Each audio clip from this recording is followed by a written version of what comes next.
ஆண்டவரும்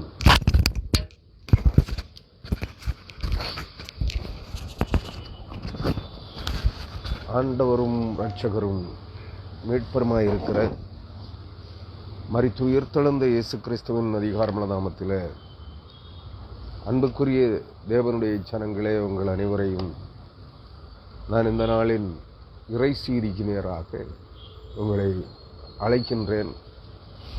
ஆண்டவராகிய இயேசு கிறிஸ்துவின் நாமத்தில் உங்களை வாழ்த்துகிறேன், வரவேற்கிறேன். கிறிஸ்துவின் சமாதானம் உங்கள் அனைவரோடும் நிறைவாக தங்கட்டும் என்று வாழ்த்தி இதனாலுக்குரிய இறை செய்திக்கு நேராக உங்களை அழைக்கின்றேன். அருமையானவர்களே, நாம் எரேமியா தீர்க்கதரிசியின் புஸ்தகத்தினுடைய தொடர் செய்தியாக இந்த நாளில் 156வது இறை செய்தியை நாம் தியானிக்க இருக்கிறோம். இந்த நாளுக்குரிய இறை செய்தியின்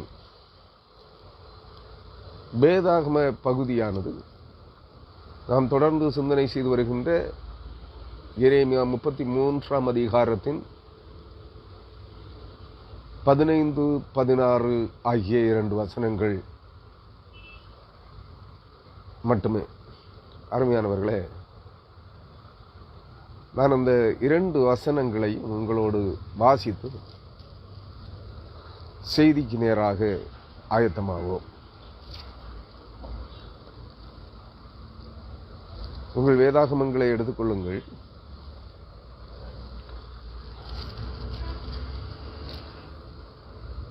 எரேமியா 33, 15 மற்றும் 16 ஆகிய வசனங்கள். அந்நாட்களிலும் அக்காலத்திலும் தாவீதுக்கு நீதியின் கிளையை முளைக்க பண்ணுவேன். அவர் பூமியிலே நியாயத்தையும் நீதியையும் நடப்பிப்பார். அந்நாட்களில் யூதா ரட்சிக்கப்பட்டு எருசலேம் சுகமாய் தங்கும். அவர் எங்கள் நீதியாயிருக்கிற கர்த்தர் என்பது அவருடைய நாமம். அந்நாட்களில் யூதா ரட்சிக்கப்பட்டு எருசலேம் சுகமாய் தங்கும். அவர் எங்கள் நீதியாயிருக்கிற கர்த்தர் என்பது அவருடைய நாமம். கிறிஸ்துவுக்குள் மிகவும் பிரியமான அன்பு சகோதர சகோதரிகளே, நாம் இந்த நாளின் செய்திக்கு ஆயத்தமாக ஒரு நிமிடம் தலைவணங்கி செபிப்போம். கிருபையும் இரக்கமும் தயவும் நிறைந்த எங்கள் அன்பின் பரலோக தந்தையாம் கடவுளே, உம்முடைய கரத்தினால் உருவாக்கி படைக்கப்பட்ட ஏழை அடியவர்களாகிய நாங்கள் உம்முடைய திருக்குமாரனும் எங்கள் ஆண்டவரும் எங்கள் இரட்சகருமாயிருக்கிற இயேசு கிறிஸ்துவின் அதிகாரமுள்ள நாமத்தில் விசுவாசத்தோடு நீர் எங்களை உமக்கென்று தெரிந்து கொண்டிருக்கிறீர், வேறு பிரித்திருக்கிறீர். உம்முடைய ஜனமாக, உம்முடைய பரிசுத்த ஜாதியாக, உம்முடைய குமாரர்களாக குமாரதிகளாக எங்களை வேறுபடுத்திருக்கிறீர் என்கிற நம்பிக்கையோடு இந்த நாளிலும் கூட நாங்கள் உம்முடைய வேத வசனங்களை தியானிக்கும்படியாக எங்களை ஆயத்தப்படுத்துகிறோம். இந்த வேத வசனங்களிலே நீங்கள் சுட்டிக்காட்டியிருக்கிற இந்த இரகசிய பேருண்மைகளை நாங்கள் கற்றுக்கொள்ள ஆவலாக உமது சமூகத்தில் கடந்து வந்திருக்கிறோம். அவைகளை எங்களுக்கு கற்றுத்தாரும். இவைகளிலே மறைந்திருக்கிற இரகசியங்கள் என்ன என்பதை நாங்கள் அறிந்து கொள்ள எங்களுக்கு உதவி செய்யும். தூய ஆவியானவருடைய பேரருளால் வேதாகம இரகசியங்களை நாங்கள் கற்றுக்கொள்வதற்கு ஏதுவாக நீர் எங்களோடு இடைபடும்படியாய் எங்கள் மத்தியிலே கடந்து வரும்படியாய் சமூகத்தில் மன்றாடுகிறோம். நீர் எங்களோடு இருக்கிறீர், எங்களிலே வாழுகின்றீர், எங்களை வாழ்விக்கின்றீர். எங்களை உம்முடைய வேதாகம இரகசியங்களினோடாக நடத்துகிறீர் என்பதை நாங்கள் விசுவசிக்கிறோம். அன்பு நிறைந்த ஆண்டவரே, இந்த செய்திகளுக்கு நேராக தங்கள் காதுகளை சாய்க்கிற, தங்கள் இருதயங்களை நேர்படுத்துகிற உம்முடைய பிள்ளைகள் அனைவரையும் தேவரையும் நீர் சந்திக்கும்படியாய் அவர்கள் ஒவ்வொருவரோடும் நீர் இடைபடும்படியாக உமது சமூகத்தில் மன்றாடுகிறோம். தூய ஆவியானவர் எங்களோடு இடைபடுகிறார் என்று அவர்கள் ஒவ்வொரு நாளிலும்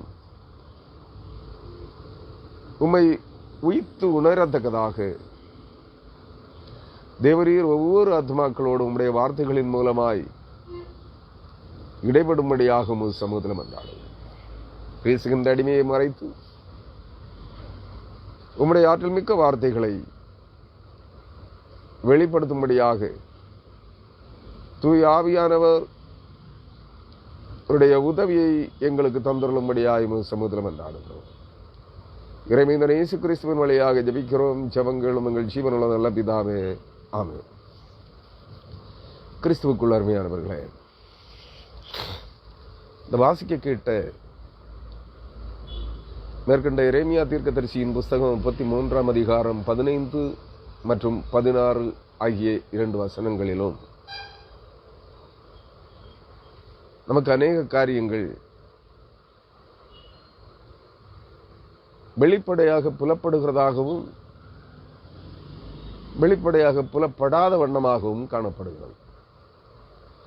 இந்த வார்த்தைகளிலே சுட்டிக்காட்டப்படுகிற நீதியின் கிளை, தாவீதுக்கு முளைக்க பண்ணுகிற நீதியின் கிளை, இது யார் என்றால் ஆண்டவராகிய இயேசு கிறிஸ்துவை தான் சுட்டிக்காட்டுகிறது.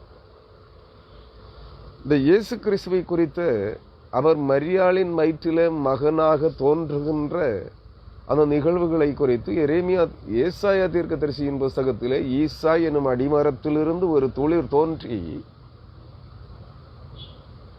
துளிர்க்கும், அதிலிருந்து ஒரு கிளை எழும்பி செழிக்கும் என்று சொல்லப்பட்டிருந்தது. அந்த கிளையானவர் தான் மரியாளின் வயிற்றிலே தோன்றிய ஆண்டவராகிய இயேசு கிறிஸ்து என்று நாம் அனைவரும் அறிந்திருக்கிறோம். ஆனால் இன்னும் அநேக வேத வசனங்களிலே எரேமியா, எசேக்கியேல் முதலான தீர்க்கதரிசிகளின் மூலமாக, சகரியா முதலான தீர்க்கதரிசிகளின் வழியாக கிளை என்னப்பட்டவர் வருவார், அவரை வரப்பண்ணுவேன், அவர் வந்து நீதியோடும் நியாயத்தோடும் பூமியை ஆட்சி செய்வார் என்கிற வசனங்களை நாம் கற்றுக்கொண்டிருக்கிறோம் பல்வேறு இடங்களில். இங்கே எரேமியாவிலே சொல்லுகிறார், அந்நாட்களிலும் அக்காலத்திலும் தாவீதுக்கு நீதியின் கிளையை முளைக்க பண்ணுவேன், அவர் பூமியிலே நியாயத்தையும் நீதியையும் நடப்பிப்பார். எந்த நாட்களிலே? இந்த வேத வசன பகுதிகள் சுட்டிக்காட்டுகிற காலகட்டம் இது ஆண்டவராகிய இயேசு கிறிஸ்துவின் பிறப்புக்கு முன்பு பாபிலோனிய அடிமைத்தனத்திற்கு யூதர்கள் ஒப்புக் கொடுக்கப்பட்ட காலகட்டமாக இருக்கிறது. இயேசு கிறிஸ்து அதற்கு பிற்பாடு தான் பிறந்தார். அதற்கு சுமார் 500 ஆண்டுகளுக்கு பிற்பாடு தான் தானியேல் தீர்க்கதரிசியினுடைய புஸ்தகத்தின்படி பாவத்தையும் அக்கிரமத்தையும் பரிகரிக்கும்படியாக 490 ஆண்டுகளுக்கு பிற்பாடு தானியேலின் தீர்க்க தரிசனம் வார்த்தைகளின்படி பாபிலோன் சிறையிருப்புக்கு இஸ்ரவேல் யூதர்கள் ஒப்புக் கொடுக்கப்பட்ட காலத்திலிருந்து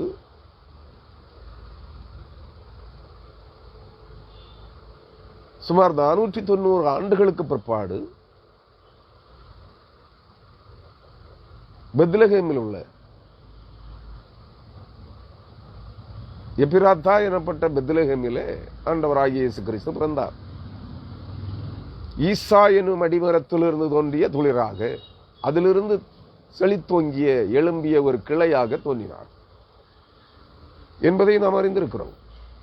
ஆனால் அக்காலத்திலே, அவர் தோன்றின காலத்திலே யூதர்களும் இஸ்ரவேலர்களும் எதிர்பார்த்திருந்த நீதியின் அரசாட்சி அந்த பூமியிலே இஸ்ரவேலிலே நடைபெறவில்லை. நாம் அறிந்திருக்கிறோம் அருமையானவர்களே. இதற்குள்ளே சில முரண்பாடுகளும் சில தெளிவற்ற கருகலான நிலைப்பாடுகளும் காணப்படுகிறது. அதற்காகவே நான் அந்த வார்த்தைகளை உங்களுக்கு தெளிவுபடுத்த விரும்புகிறேன். இயேசு கிறிஸ்துவின் காலத்திலே யூதர்கள் என்ன எதிர்பார்த்து கொண்டிருந்தார்கள்?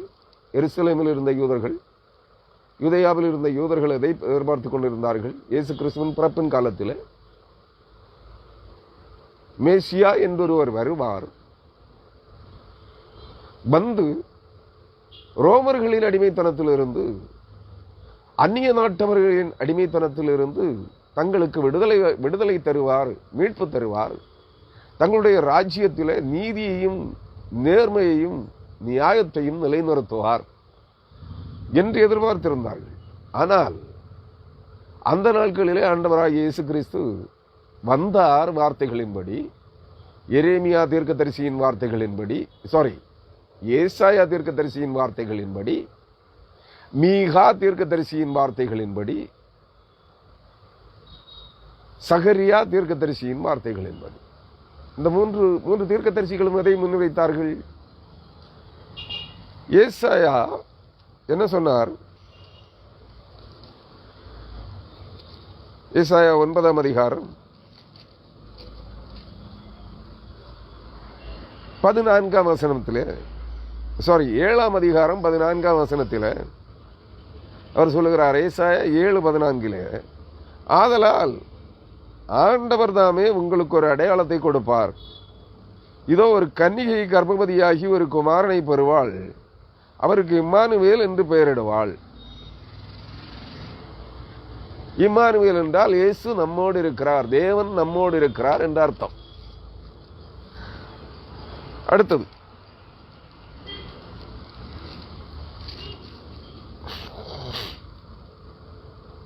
ஏசாயா 9ஆம் அதிகாரம் 6ஆம் வசனத்தில், 6-7 வசனங்களில், நமக்கு ஒரு பாலகன் பிறந்தார்,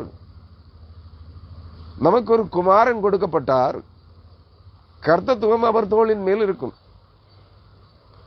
அவர் நாமம் அதிசயமானவர், ஆலோசனை கர்த்தா, வல்லமை உள்ள தேவன், நித்திய பிதா, சமாதான பிரபு எனப்படும்.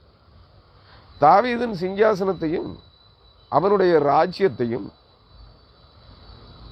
அவர் திடப்படுத்தி அதை இது முதற்கொண்டு என்றென்றைக்கும் நியாயத்தினாலும் நீதியினாலும் நிலைப்படுத்தும்படிக்கு அவருடைய கர்த்தத்துவத்தின் பெருக்கத்துக்கும் அதன் சமாதானத்துக்கும் முடிவில்லை. சேனைகளின் கர்த்தருடைய வைராக்கியம் இதை செய்யும் என்று சொல்லப்படுகிறது. ஏசாயா 11ஆம் அதிகாரம் 1-2 வசனங்களிலே மேலும் ஒரு காரியத்தை கூறுகிறார். தேவனாகிய கர்த்தர் இந்த வார்த்தைகள் அனைத்தையும் ஏசாயா தீர்க்கதரிசியின் மூலமாய் முன்னுரைத்த காரியங்கள். இயேசு கிறிஸ்துவின் பிறப்பை குறித்து, ஈசா எனும் அடிமரத்திலிருந்து ஒரு துளிர் தோன்றி அவன் வேர்களிலிருந்து ஒரு கிளை எழும்பி செழிக்கும், ஞானத்தையும் உணர்வையும் அருளும் ஆவியும், ஆலோசனையும் பலனையும் அருளும் ஆவியும், அறிவையும் கர்த்தருக்கு பயப்படுகிற பயத்தையும் அருளும் ஆவியும் ஆகிய கர்த்தருடைய ஆவியானவர் அவர் மேல் தங்கியிருப்பார். இந்த வார்த்தைகள் சுமார் 2000 ஆண்டுகளுக்கு முன்பு நிறைவேறி முடிந்தது. பாபிலோனிய சிறையிருப்பிலிருந்து இஸ்ராயேலர்கள், யூதர்கள் விடுதலையாக்கப்பட்ட காலத்திற்கு பிற்பாடு சுமார் 490 ஆண்டுகளுக்குள்ளாக 490 ஆண்டுகளின் முடிவிலே தானியேல் தீர்க்கதரிசியின் புஸ்தகம் 7ஆம் அதிகாரம், தானியேல் தீர்க்கதரிசியின் புஸ்தகம்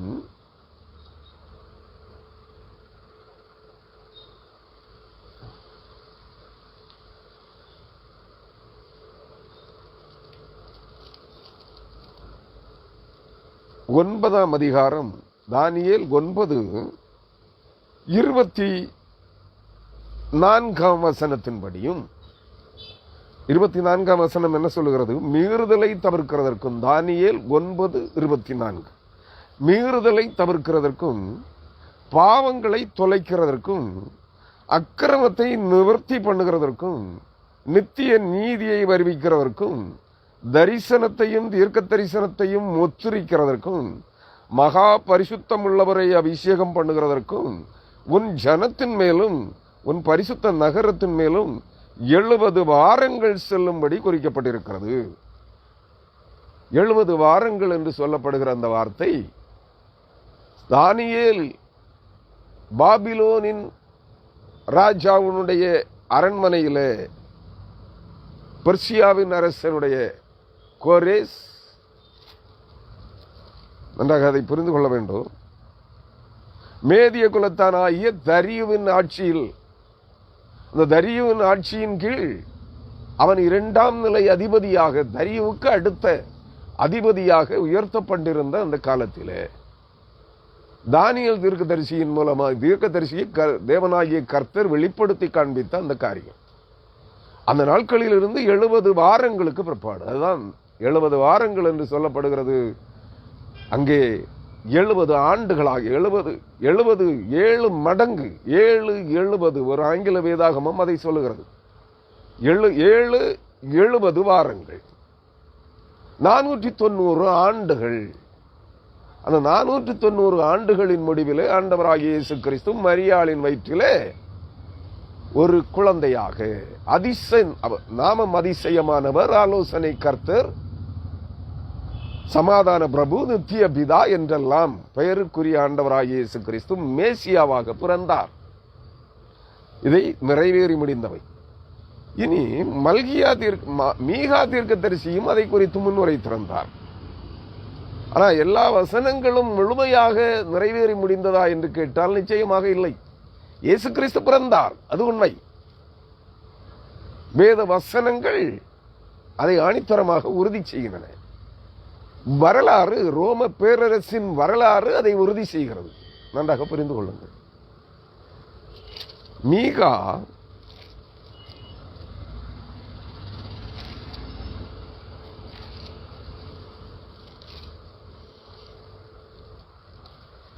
ஐந்தாம் அதிகாரம், மீகா தீர்க்கதரிசியின் புஸ்தகம் 5ஆம் அதிகாரம் 2ஆம் வசனம்.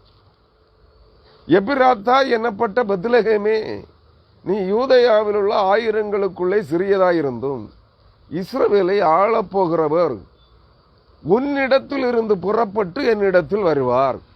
அவருடைய புறப்படுதல் அநாதி நாட்களாகிய பூர்வத்தினுடையது என்று சொல்லப்பட்டிருக்கிறது.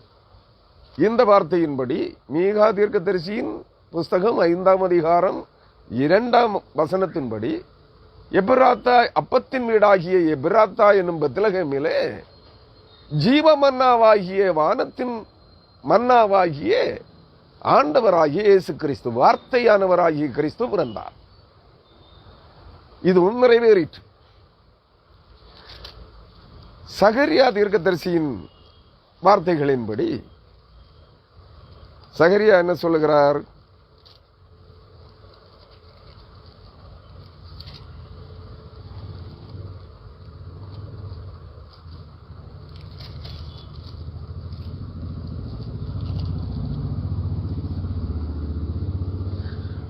சகரியா தீர்க்கதரிசியின் புஸ்தகம் 9ஆம் அதிகாரம் 9ஆம் வசனம்.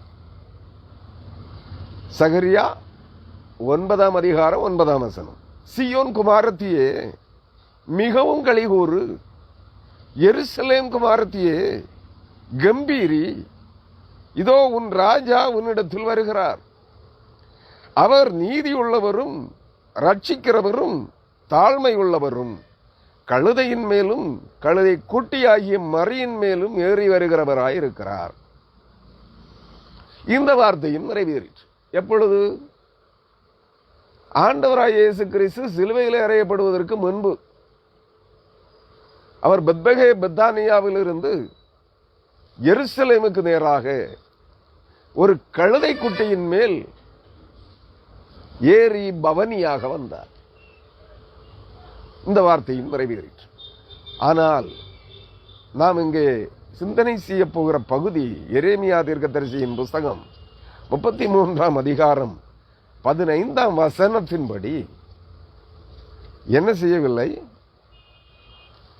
அந்த நாட்களிலே இயேசு கிறிஸ்து பிறந்த காலகட்டத்திலே வாழ்ந்த யூதர்கள் எதிர்பார்த்தபடி தாவீதின் சிங்காசனத்தில் அமர்ந்து நீதியோடும் நேர்மையோடும் நியாயத்தோடும் யூதர்களை ஆண்டவராய் இயேசு கிறிஸ்து ஆளுகை செய்யவில்லை.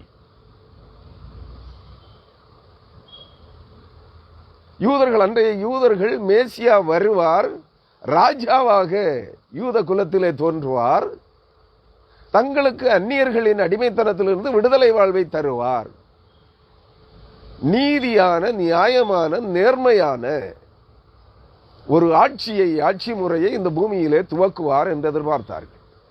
ஆனால் அது நடக்கவில்லை. அருமையானவர்களே, 2000 ஆண்டுகள் ஆயிற்று. 2000 ஆண்டுகள் கடந்து சென்று விட்டாயிற்று.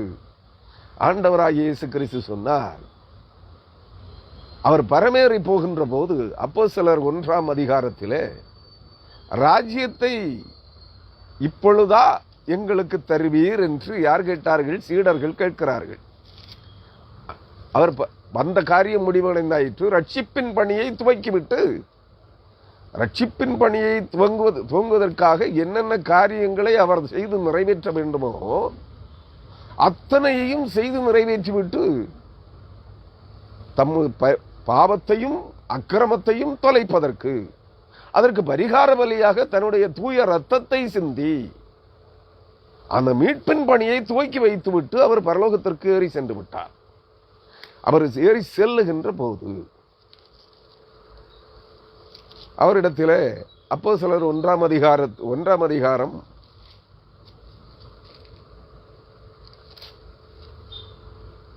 6ஆம் வசனத்தின்படி, அப்பொழுது கூடி வந்திருந்தவர்கள் அவரை நோக்கி, ஆண்டவரே, இக்காலத்திலா ராஜ்யத்தை இஸ்ரவேலுக்கு திரும்ப கொடுப்பீர் என்று கேட்டார்கள்.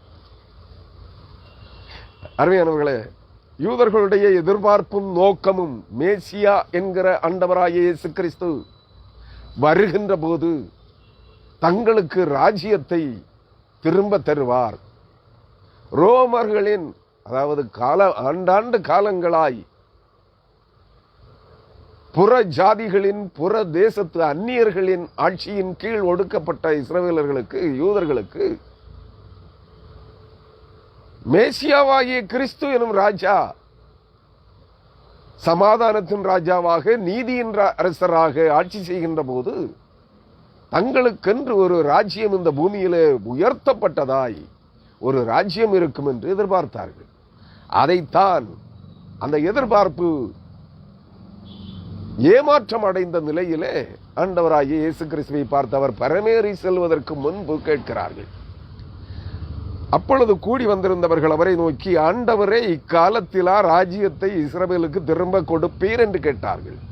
அதற்கு அவர், பிதாவானவர் நம்முடைய ஆதீனத்திலே வைத்திருக்கிற காலங்களையும் வேளைகளையும் அறிகிறது உங்களுக்கு அடுத்ததல்ல என்று சொன்னார். அப்படியானால் இந்த வார்த்தையினுடைய பொருள் என்ன? அந்த தீர்க்க தரிசனங்கள் நிறைவேறி முடிந்தது என்று நாம் எண்ணிக்கொண்டிருக்கிறேன். ஏசாயாவின் தீர்க்க தரிசனங்கள் முதல் மீகா, சகரியா முதலானவர்களுடைய தீர்க்க தரிசனங்கள் அனைத்தும் ஒரு கண்ணோட்டத்தில் இயேசுவின் பிறப்போடு நிறைவேறி முடிந்துவிட்டது தானே. ஆனால் அந்த வசனத்தினுடைய நீதியாய் அரசாளுகிறவர், தாவீதின் சிங்காசனத்தில் அமர்ந்து நீதியாய் அரசாளுகிற, நியாயமாய் அரசாளுகிற அந்த தேவன் இயேசு கிறிஸ்து அந்த ஆட்சி செய்தாரா? இல்லை. அப்படியானால் இந்த வசனத்தின்படி இந்த தீர்க்க தரிசனங்கள் அனைத்தும் பாதி நிறைவேறி இருக்கிறது. மேசியா பிறந்தார். தானியேலின் தீர்க்க தரிசன புஸ்தகம் 9ஆம் அதிகாரம் 24ஆம் வசனத்தின்படியான செயல்பாடுகளை அவர் நிறைவேற்றி முடித்தார். பூமியின் அக்கிரமங்களுக்கும் அருவருப்புகளுக்கும் பாவங்களுக்கும், மனுக்குலத்தின் பாவத்திற்கும் பரிகார பலியை தன்னுடைய இரத்தத்தினாலே செலுத்தி முடித்து விட்டார். மீட்பின் பணியை தொடங்கிவிட்டார். மீட்பின் பணியை தொடர்ந்து பரிசுத்த ஆவியானவர் நடப்பித்துக் கொண்டிருக்கிறார். மீட்பின் பணி இன்னும் முடியவில்லை. நன்றாக புரிந்து கொள்ள வேண்டும். இங்கே இன்றைய கிறிஸ்தவ உலகிலே 2 வெவ்வேறுபட்ட செய்திகள் உலா வருகிறது. ஒன்று, செவன்த் டே அட்வென்டிஸ்ட் என்று சொல்லப்படுகிற சனிக்கிழமை ஆராதனைக்காரர்கள் என்ன சொல்லுகிறார்கள்?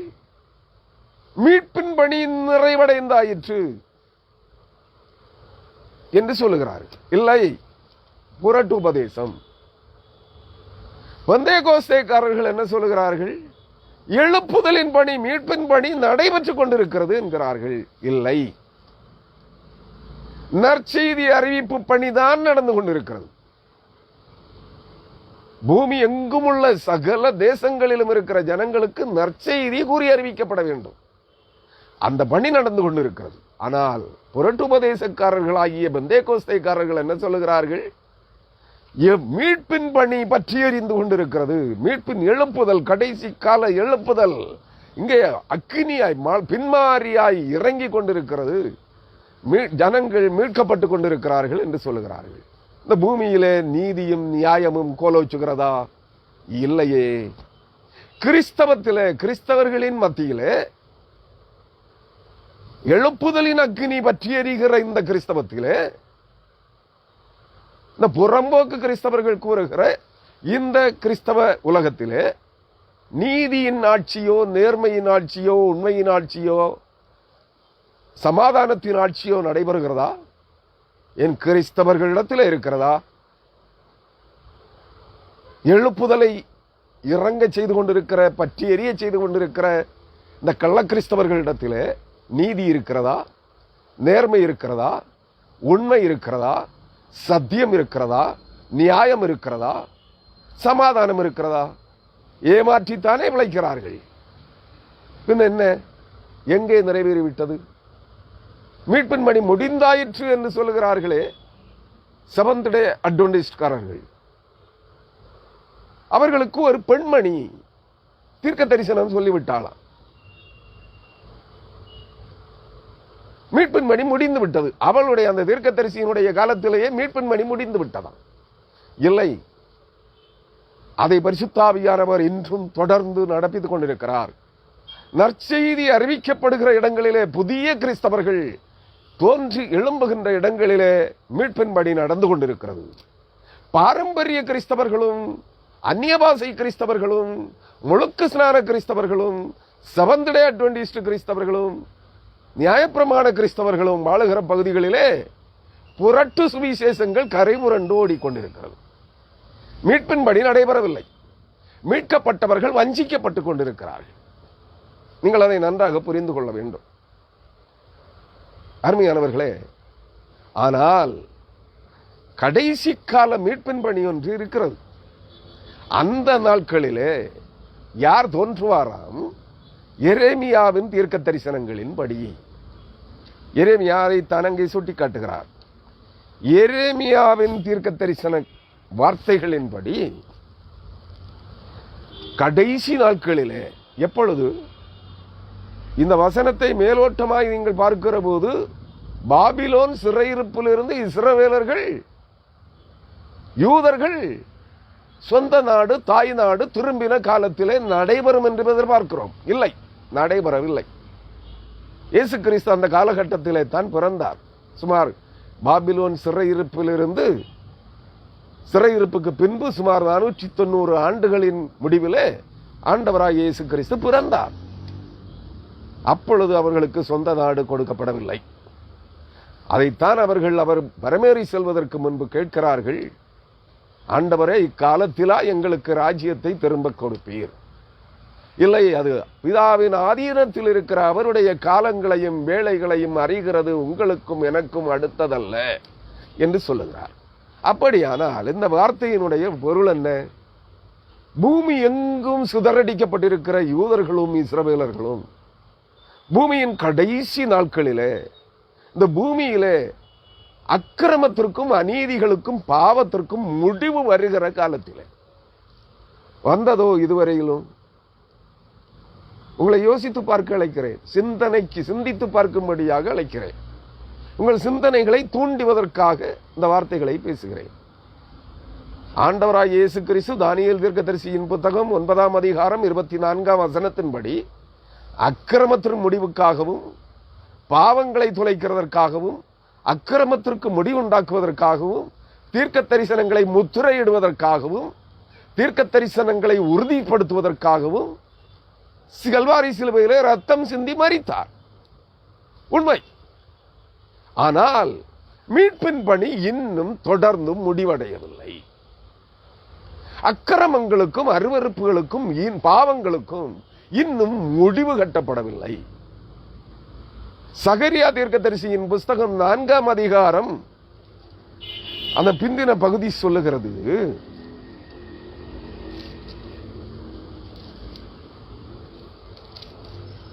இதுல இந்த செய்தியை கேட்கிற எவரும் குழம்பி போகாதீர்கள். வரிசை கிரமமாக நான் அதை உங்களுக்கு விளக்குகிறேன். சகரியா தீர்க்கதரிசியின் புஸ்தகம் 4ஆம் அதிகாரம் 9ஆம் வசனம் சுட்டி காட்டுகிறது. என்ன தெரியுமா? படிக்கிறேன், கேளுங்க. இதோ நான் யோசுவாவுக்கு முன்பாக வைத்த கல், இந்த ஒரே கல்லின் மேல் 7 கண்களும் வைக்கப்பட்டிருக்கிறது. இதோ நான் அதன் சித்திர வேலையை நிறைவேற்றி இந்த தேசத்தில் அக்கிரமத்தை ஒரே நாளிலே நீக்கி போடுவேன் என்று சேனைகளின் கர்த்தர் சொல்லுகிறார். இந்த வசனம் இன்னும் நிறைவேறவில்லை. இது சகரியா தீர்க்கதரிசியின் மூலமாய் சேனைகளின் தேவனாகிய கர்த்தர் முன்னுரைத்து வைத்திருக்கிற வார்த்தை. ஆனால் தானியேல் தீர்க்கதரிசியின் மூலமாய் தேவனாகிய கர்த்தர் முன்னுரைத்த தானியேல் 9ஆம் அதிகாரம் 24ஆம் வசனம் நிறைவுக்கு வந்தது. மீட்பு அக்கிரமத்தையும் பாவத்தையும் தொலைப்பதற்கு, அதற்கு பரிகாரம் செலுத்துவதற்காக இயேசு தம்முடைய ரத்தத்தை சிந்திவிட்டார். ஆனால் அக்கிரமமும் பாவமும் அருவருப்புகளும் பூமியை விட்டு இன்னும் விலக்கப்படவில்லை. அது விலக்கப்படுவதற்காக அவர் என்ன செய்கிறார்? பூமிக்குரிய சபை, அதான் ஒரு கல், இந்த ஒரே கல் யோசுவாவுக்கு முன்பாக வைக்கப்பட்ட கல். இந்த யோசுவா யார்? யோசுவா என்பதற்கு யெகோசுவா என்றொரு பெயர் இருக்கிறது. அதுவும் இயேசுவைத்தான் குறிக்கிறது. நன்றாக புரிந்து கொள்ளுங்கள். மகா பிரதான ஆசாரியராகிய இயேசு கிறிஸ்துவைத்தான் அந்த வார்த்தை குறிப்பிடுகிறது. அவருக்கு முன்பாக ஒரு கல் இருக்கிறது. அந்த கல் அவருடைய பரீட்சிக்கப்பட்ட கல்லும் விலை ஏறப்பட்ட கல்லும் மூளைக்கு தலைக்கல்லுமாயிருக்கிற கிறிஸ்துவின் சபைக்கு போடப்பட்டிருக்கிற அஸ்திவாரமாகிய கல். அதுதான் கையால் பெயர்க்கப்படாத கல். தானியேலின் புஸ்தகம் சுட்டி காட்டுகின்ற கையால் பெயர்க்கப்படாத கல் ஒன்று புரண்டு வந்து கண்மலையாகி இந்த பூமியை நிரப்பிற்று. அந்த கல் கிறிஸ்துவின் சபை. அந்த கல் தான் கிறிஸ்துவின் சரீரமாகிய சபை.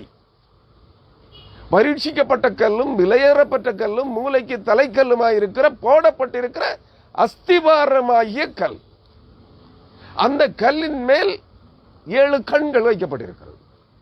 அந்த 7 கண்களும் வெளிப்படுத்தின விசேஷம் சுட்டி காட்டுகின்ற 7 சபைகள், 7 குத்து விளக்குகள்.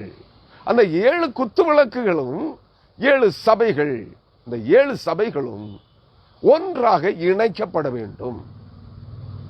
கிறிஸ்துவின் சரீரமாகிய சபையாக மாற்றி அமைக்கப்பட வேண்டும். இன்றைக்கு இந்த பூமியில எத்தனை ஆயிரம் திருச்சபைகள் இருக்கிறது? திருச்சபை பிரிவுகள், திருச்சபைகள் அல்ல. எத்தனை கிறிஸ்துவின் சபை எத்தனை ஆயிரம் துண்டுகளாக நொறுக்கப்பட்டிருக்கிறது? 6000த்திற்கு அதிகமான, 5100 முதல் 6000த்திற்கு அதிகமான சபை பிரிவுகளாக உடைத்து நொறுக்கப்பட்டிருக்கிறது. இவை அனைத்தும் கிறிஸ்துவின் சரீரமாகிய சபையாக, மீட்டெடுக்கப்படுகிற தேவ ஜனங்களாலே கிறிஸ்துவில் நல்ல மெய்ப்பனாம் கிறிஸ்துவில் ஒரே மந்தையாக, ஒரே சபையாக மாற்றப்பட வேண்டும். அதுதான் இந்த சகரியா தீர்க்கதரிசியின் புஸ்தகம் 4ஆம் அதிகாரம் 9ஆம் வசனம் சுட்டி காட்டுகிற உண்மை. அந்த 7 கண்கள் அது. அந்த ஒரு கல் கிறிஸ்துவின் சபை. அந்த கிறிஸ்துவின் சபை சுத்திகரிக்கப்பட்டு, சீர்படுத்தப்பட்டு, சுத்திகரிக்கப்பட்டு அதனுடைய சித்திர வேலைப்பாடுகள் முழுமையாக்கப்படுகின்ற போது, செய்து நிறைவேற்றப்படுகின்ற போது, பூமியிலிருந்து, இந்த உலகத்திலிருந்து அக்கிரமத்தை தேவன் ஒரே நாளிலே நீக்கி போடுவேன் என்கிறார். அதுவரையிலும் இந்த பூமி அக்கிரமத்தின் ஆட்சியால் தான் நிறைந்திருக்கும். அக்கிரமக்காரர்களும் அருவருப்பானவர்களும் தான் ஆட்சி பீடத்திலே அமர்ந்திருப்பார்கள். நீதியையும் நேர்மையையும் யதார்த்தத்தையும் நீங்கள் பார்க்க முடியாது. இன்று வரை இந்த உலகத்தில் எந்த நாட்டிலாகிலும் நீதியாய் ஆட்சி நடக்கிற ஒரு ராஜ்யத்தை உங்களால் பார்க்க முடியுமா? இல்லை. கிறிஸ்தவமே சீரழிந்து கிடக்கிறது. நீதி இல்லை, நேர்மை இல்லை, உண்மை இல்லை, யதார்த்தம் இல்லை, சத்தியம் இல்லை. பொய்களும் புரட்டுகளும் நிரம்பி வழிகிற இன்றைய கிறிஸ்தவத்தில் நீங்கள் எதை எதிர்பார்க்கிறீர்கள்? அருமையான கிறிஸ்தவர்களே, தேவன் சொல்லுகிற அந்த வார்த்தைகள் நிறைவேறும் காலத்திலே மீண்டும் ஆண்டவராகிய இயேசு கிறிஸ்து தாவீதுக்கு நீதியுள்ள கிளையாக எழும்புவார். எப்பொழுது? இந்த கல் சகரியா தீர்க்கதரிசிக்கு முன் சொல்லப்பட்டிருக்கிற வார்த்தையின்படி யோசுவா என்கிற பிரதான ஆசாரியனுக்கு முன்பாக வைக்கப்பட்டிருக்கிற அந்த கடைசி நாட்களிலே இந்த பூமியிலே இருக்கிற பிரதான ஆசாரியனுக்கு முன்பாக. நீங்கள் நன்றாக புரிந்து கொள்ள வேண்டும். ஆசாரியத்துவம் ஒளிந்து போயிற்று என்று சொல்லுகிறவர்களே, ஆசாரியத்துவம் இன்னும் ஒழிக்கப்படவில்லை. அது இதே எரேமியா தீர்க்கதரிசியின் 33ஆம் அதிகாரம் நாளைய செய்தியிலே அதை சிந்திக்க இருக்கிறோம். நாளை மறுநாள் அதற்கு அடுத்த நாள் செய்திகளிலே தொடர்ந்து அவைகளை குறித்து சிந்திக்க இருக்கிறோம். இந்த புரட்டு உபதேசங்களுக்கு செவி சாய்க்காதீர்கள். ஆசாரியத்துவம் இன்னும் ஒழிக்கப்படவில்லை. அந்த ஆசாரியத்துவம் நிறைவுக்கு வருகிற நாள் நாம் வாழ்ந்து கொண்டிருக்கிற இந்த காலகட்டம். நன்றாக புரிந்து கொள்ளுங்கள். சபை சுத்திகரிக்கப்படுகிற நாள் வருகின்ற போதுதான் ஆசாரியத்துவம் அதற்கு பிற்பாடு தான் ஒழிக்கப்படும். கடைசி ஆசாரியன் யோசுவா என்று அங்கே வர்ணிக்கப்படுகிறது. சகரியா தீர்க்கதரிசியின் காலத்தில் பிரதான ஆசாரியனாகிய யோசுவா இருந்தான். அப்பொழுது செயல்தியேலின் குமாரனாகிய செருபாபேல் என்கிற யூதாவின் அதிபதியும் இருந்தான். நன்றாக புரிந்து கொள்ள வேண்டும். அங்கு செயல்தியேலின் குமாரன் செருபாபேலுக்கும் கிளை எனப்பட்ட நாமம் கொடுக்கப்பட்டிருக்கிறது. என்ன நாமம் கொடுக்கப்பட்டிருக்கிறது? சகரியா 4ஆம் அதிகாரம் 8ஆம் வசனம். இந்த கல்லும் 7 கண்களும் இருக்கிறதே, அதற்கு முந்தின வசனத்திலே சொல்லப்பட்டிருக்கிறது, கிளை என்னப்பட்டவராகிய என் தாசனை வேற பண்ணுவேன். இப்போதும் பிரதான ஆசாரியனாகிய யோசுவாவே, நீ கேள். உனக்கு முன்பாக உட்கார்ந்திருக்கிற உன் தோழரும் கேட்கப்பட்டவர்கள். இவர்கள் அடையாளமாயிருக்கிற புருஷர். இதோ கிளை எனப்பட்டவராகிய என் தாசனை வேற பண்ணுவேன். அந்த தாசன், அந்த கிளை என்னப்பட்டவர் யார்? பிரதான ஆசாரியனாகிய யோசுவாவின் காலத்தில், சகரியா தீர்க்கதரிசியின் காலத்தில் இருந்த 2 தலைவர்கள். ஒன்று பிரதான ஆசாரியனாகிய யோசுவா, பாபிலோன் சிறையிருப்பிலிருந்து யூதேயாவுக்கு வந்தவன், எருசலேமுக்கு வந்தவன். அவனோடு கூட பாபிலோன் சிறையிருப்பிலிருந்து எருசலேமுக்கு வந்த யூதாவின் அதிபதி ஒருவன் இருக்கிறார். யார் அக்காலத்தில்? அதைத்தான் சகரியா 4ஆம் அதிகாரம் முதலாவது நான் படித்த 2 வசனங்கள், சகரியா 3ஆம் அதிகாரம் 9ஆம் வசனமும் 8ஆம் வசனமும். நன்றாக புரிந்து கொள்ள வேண்டும். நான் 4, 8, 9 என்று சொன்னேன் என்று நினைக்கிறேன். தவறு. சகரியா 3, 8 அதிலே கிளை என்னப்பட்டவர் சுட்டிக்காட்டப்படுகிறார். 3, 9 பிரதான ஆசாரியனாகிய யோசுவாவுக்கு முன்பாக வைக்கப்பட்ட ஒரு கல், அந்த கல்லின் மேல் 7 கண்கள் வைக்கப்பட்டிருக்கிறது. அந்த கண்கள் 7ம் கிறிஸ்துவின் சரீரமாகிய சபையை விசாரிக்கிற பிரதான விசாரிப்புக்காரர்களாகிய 7 சபைகளின் தூதர்கள். அதான் வெளிப்படுத்தின விசேஷத்திலே சுட்டிக்காட்டுகிற தேவனாகிய கர்த்தருடைய வலது கரத்திலே அவர் ஏந்தி கொண்டிருக்கிற 7 நட்சத்திரங்கள், 7 சபைகளின் தூதர்கள். அந்த தூதர்கள் இங்கே யோசுவாவுக்கு முன்பாக வைக்கப்பட்டிருக்கிற கல்லிலே 7 கண்களாக இருக்கிறார்கள். சபையை கண்காணிக்கிறவர்கள், கண்காணிகள், விசாரிப்புக்காரர்கள். நன்றாக புரிந்து கொள்ளுங்கள். அதே சகரியா 4ஆம் அதிகாரம் 7ஆம் வசனத்திலே சொல்லுகிறார். அந்த கிளை என்னப்பட்டவர் யார் என்பவர், அவருடைய பெயர் என்ன என்று நன்றாக புரிந்து கொள்ள வேண்டும்.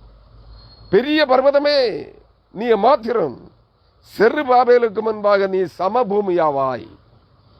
தலைக்கல்லை அவன் கொண்டு வருவான், அதற்கு கிருபை உண்டாவதாக, கிருபை உண்டாவதாக என்று ஆர்ப்பரிப்பார்கள். 9ஆம் வசனம், செருபாபேலின் கைகள் இந்த ஆலயத்திற்கு அஸ்திபாரம் போட்டது, அவன் கைகளை இதை முடித்து தீர்க்கும், அதனாலே சேனைகளின் கர்த்தர் என்னை உங்களிடத்திற்கு அனுப்பினார் என்று அறிவீர்கள். இயேசு கிறிஸ்துவுக்கு மகா பிரதான ஆசாரியரும் ராஜாதி ராஜாவுமாயிருக்கிற, ராஜரீக ஆசாரியனாயிருக்கிற ஆண்டவராகிய இயேசு கிறிஸ்துவுக்கு சமமான ஒரு புருஷன் இங்கே 2 பேர் சுட்டிக்காட்டப்படுகிறார்கள். ஒன்று பிரதான ஆசாரியனாய யோசுவா, ஒன்று யூதாவின் அதிபதியாகிய செருபாபேல். அருமையானவர்களே, இவருக்கும் செருபாபேலுக்கும் கிளை என்ற நாமம் தான் கொடுக்கப்பட்டிருக்கிறது. நன்றாக நீங்கள் மனதிலே வைத்துக் கொள்ள வேண்டும். இந்த வார்த்தைகளின்படி பூமியின் இவர்கள் இருவரும் ஒரே நபராக அந்த நாளிலே இருப்பார்கள். யாராக இருப்பார்கள்? ராஜாதி ராஜா, அபிஷேகம் பண்ணப்பட்ட ராஜாவாகிய கிறிஸ்துவும் மகா பிரதான ஆசாரியராக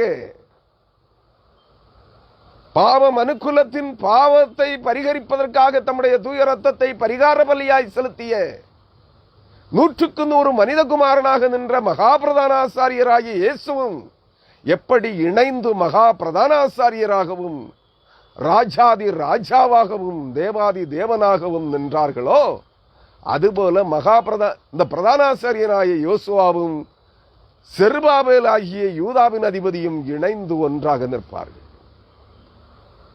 அதான் எசேக்கியேல் 37ஆம் அதிகாரத்தின் பிற்பகுதியிலே சொல்லுகிறார், தாவீது என்பவர் அங்கே அரசனாக இருப்பார். யாருக்கு? மீட்டெடுக்கப்படுகிற ஜனக்கூட்டத்திற்கு அரசனாக யார் இருப்பார்? தாவீது என்பவர் இருப்பார். நீ நன்றாக புரிந்து கொள்ள வேண்டும்.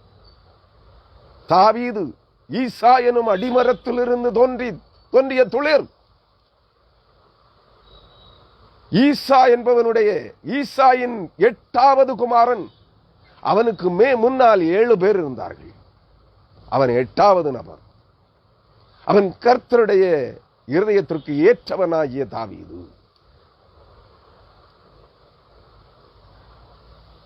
7 சபை விசாரிப்புக்காரர்களும் 8வது நபரும். 8 பேர் இணைந்து, அதான் மீகாவிலே அங்கே சொல்லுகிறார், அசீரியனாகிய அந்திகிறிஸ்து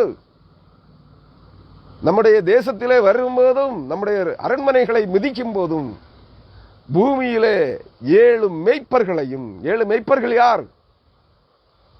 சபையின் விசாரிப்புக்காரர்களாகிய 7 தூதர்கள், 7 சபைகள், 7 பொன் குத்து விளக்குகளாகிய 7 சபைகளின் தூதர்களாகிய விசாரிப்புக்காரர்களாகிய 7 தூதர்கள் 7 மெய்ப்பர்களாக நிற்பார்கள். மனுஷரில் 8 அதிபதிகள். 8 அதிபதிகள் யார்? அந்த 7 மெய்ப்பர்களும் சாதாரண மனிதர்களாக அதிபதிகளாகவும் இருப்பார்கள், ஆசாரியர்களாகவும் இருப்பார்கள், சபையின் விசாரிப்புக்காரர்களாகிய ஆசாரியர்களாகவும் இருப்பார்கள், இங்கே அதிபதிகளாகிய தூதர்களாகவும் இருப்பார்கள். அவர்களுக்கு தலைவனாக தாவீது இருப்பான். தாவீது யார்? மகா பிரதான ஆசாரியனாகவும் இருப்பான், அரசனாகவும் இருப்பான். நன்றாக புரிந்து கொள்ளுங்கள். அவன்தான் கிளை, நீதியின் கிளை. 2 நீதியின் கிளைகள். ஒன்று ராஜாதி ராஜாவும் மகா பிரதான ஆசாரியரும் இரட்சகரும் மீட்பருமாயிருக்கிற மகா ராஜாவுமாயிருக்கிற தேவாதி தேவனும் மகாதேவனுமாயிருக்கிற கிறிஸ்து. அவருக்கு அடுத்த நிலையிலே இவன் அங்கே நிற்பான். அருமையானவர்களே, அக்காலம் இனிதான் வரப்போகிறது. அக்காலம் இனிதான் வரப்போகிறது. அப்பொழுது நீதியாய் நியாயம் விசாரித்து அரசாளுகிறவர் அந்த ஆசனத்திலே அமர்வார். அவர்தான் உயிர்த்தெழுந்த ஆண்டவராகிய இயேசு கிறிஸ்து, மகிமையின் தேவனாய் மகா பிரதானாச்சாரியராய் ராஜாதி ராஜாவாய் தாவீதின் சிங்காசனத்தில் அமர்ந்து ஆட்சி செய்கிறவர் அவரே. அந்த காலம் இனிதான் வருகிறது. அதை நீங்களோ நானோ அந்த காலத்தை, அந்த ஆண்டையோ அந்த மாதத்தையோ அந்த நாளையோ நிதானிக்க முடியாது. அது தேவனுடைய பிதாவினுடைய ஆதீனத்தில், அவருடைய கரத்தில் இருக்கிறது அந்த காலங்கள். அதான் ஆண்டவர் சொன்னார். அதை அறிகிறது உங்களுக்கு அடுத்ததல்ல என்று சொன்னார். அருமையானவர்களே, அந்நாட்களிலும் அக்காலத்திலும், என் நாட்கள் இப்ப நீங்க யோசிங்க, அது எந்த நாட்கள்? கடைசி காலம், மாபெரும் ரட்சிப்பின் பணி, விடுதலை பணி, சபை சுத்திகரிப்பின் பணி, பூமியில் இருக்கிற அனைத்து சபைகளும் கிறிஸ்துவிலே ஒன்றாக்கப்படுகிற பணி. இனி சபை பிரிவுகளே அந்த நாட்களிலே உலகத்திலே இருக்காது. கிறிஸ்துவின் சபை ஒன்றாக இருக்கும். இந்த உலகத்திலே 2 சபைகள் தான் இருக்கும். ஒன்று உயிர்த்தெழுந்த ஆண்டவராகிய இயேசு கிறிஸ்துவின் மணவாட்டி சபை. அதான் இயேசு கிறிஸ்து சொன்னார், ஒரே மந்தையும் ஒரே மேய்ப்பனும் ஆகும், வேறே தொழுவங்களிலும் எனக்கு ஆடுகள் உண்டு, அவைகளையும் நான் கூட்டி சேர்க்க வேண்டும், அப்பொழுது ஒரே மந்தையும் ஒரே மேய்ப்பனும் ஆகும். 2 சபைகள், 2 மந்தைகள் இந்த பூமியிலே இருக்கும். ஒன்று நல்ல மேய்ப்பனாம் கிறிஸ்துவின் மந்தையாகிய கிறிஸ்துவின் சபை, இன்னொன்று திருடனாகிய கள்ளமைப்பனாகிய அந்தி கிறிஸ்துவின் சபை. நன்றாக புரிந்து கொள்ளுங்கள். ஒன்று சாத்தானுடைய சபை, இன்னொன்று கிறிஸ்துவின் சபை. ஜாதிகள் இருக்காது, இனங்கள் இருக்காது, மொழிகள் இருக்காது, எல்லாமே ஒளிந்து போயிருக்கும். 2 ஜனக்கூட்டம், ஒன்று தேவ ஜனம், ஒன்று சாத்தானிய ஜனம். அந்நாட்களிலே இந்த நீதியின் கிளையாகிய கிறிஸ்து தோன்றுவார்.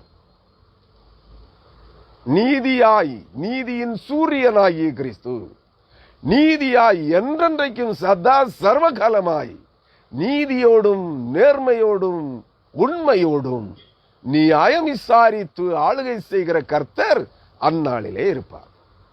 அதற்குரிய காலங்கள் நியமிக்கப்பட்டிருக்கிறது. அதற்கு பிற்பாடு அவர் என்று தோன்றுகிறாரோ அன்று இந்த பூமியில் இருந்த அக்கிரமம் ஒரே நாளிலே அகற்றப்பட்டிருக்கும். இந்த பூமி சுத்திகரிக்கப்படும், கிறிஸ்துவின் சபை சுத்திகரிக்கப்படும். அதுவரையிலும் கிறிஸ்தவன் சபை நீங்கள் இன்று பார்க்கிற சீர்கேடுகளோடு, அருவருப்புகளோடு, அசுத்தங்களோடு, வேசித்தனங்களோடு, பண ஆசையோடு, சம்பாத்திய இச்சைகளோடு, புரட்டு உபதேசங்களிலே புரண்டு கொண்டே இருக்கும். அதான் ஒரு சூதாட்டம் நடந்து கொண்டிருக்கிறது. திருச்சபைகளிலே என்ன நடந்து கொண்டிருக்கிறது? கிறிஸ்தவ உலகத்திலே ஒரு சூதாட்டம் நடந்து கொண்டிருக்கிறது. என்ன? ஆத்துமாக்களை அறுவடை செய்வதற்கு பதிலாக கிறிஸ்துவின் நாமத்திலே, நற்செய்தியாகிய கிறிஸ்துவின் நாமத்திலே, இயேசு கிறிஸ்துவின் ரத்தத்தினால் மீட்டெடுக்கப்பட்ட ஜனங்களை கிறிஸ்துவின் மந்தையிலே கூட்டி சேர்ப்பதற்கு பதிலாக ஒரு சூதாட்டம் நடந்து கொண்டிருக்கிறது. மீட்பின் காரியங்களை முன்வைத்து சபை எழுப்புதல், ஆவிக்குரிய எழுப்புதல், ஆவிக்குரிய விடுதலை பணி, ஆத்தும ரட்சிப்பு என்றெல்லாம் கூவிக்கொண்டு பணம் சம்பாதித்துக் கொண்டிருக்கிறார்கள். பணம் சூதாட்ட பொருளாக பணம் வைக்கப்பட்டிருக்கிறது. ஏழை ஆத்துமாக்களை வேட்டையாடி கொண்டிருக்கிறார்கள். சூதாட்ட பொருளாக வேட்டையாடி அவர்களுடைய உழைப்பின் பலனை கொள்ளையடித்து கொளுத்துக் கொண்டிருக்கிறார்கள். அக்கிரமக்காரர்களாகிய தீர்க்கதரிசிகளும் ஊழியக்காரர்களும் போதகர்களும் அப்போஸ்தலர்களும். ஆவிக்குரிய சூதாட்டம் என்ன தெரியுமா? தெரிந்தெடுக்கப்பட்ட மீட்பின் நித்திய ஜீவாத்துமாக்களை வேட்டை பொருளாக, சூதாட்ட பொருளாக வேட்டையாடி கொண்டிருக்கிறார்கள். வேட்டை நாய்களின் கூட்டம். ஆவிக்குரிய சூதாட்டம். நன்றாக புரிந்து கொள்ளுங்கள். பணம் சம்பாதிப்பதே அவர்களுடைய குறிக்கோள். இதை உணராத கிறிஸ்தவமே, நீங்கள் என்றைக்கு வேதம் கற்பிக்கிற நீதியையும் நியாயத்தையும் நேர்மையையும் உண்மையையும் சத்தியத்தையும் அறிய போகிறீர்கள்? இந்த கிறிஸ்தவத்திலே, நீங்கள் இன்று காண்கிற கிறிஸ்தவத்திலே நீதி இல்லை, நேர்மை இல்லை, உண்மை இல்லை, யதார்த்தம் இல்லை, சத்தியம் இல்லை. அக்கிரமங்களும் அநீதிகளும் அருவருப்புகளும் மலிந்து குப்பை மேடாயிருக்கிறது இன்றைய கிறிஸ்தவம். பணம் சம்பாதிப்பது ஒன்றே, ஐஸ்வர்யவான்கள் ஆவது ஒன்றே அவர்களுடைய நோக்கமாயிருக்கிறது.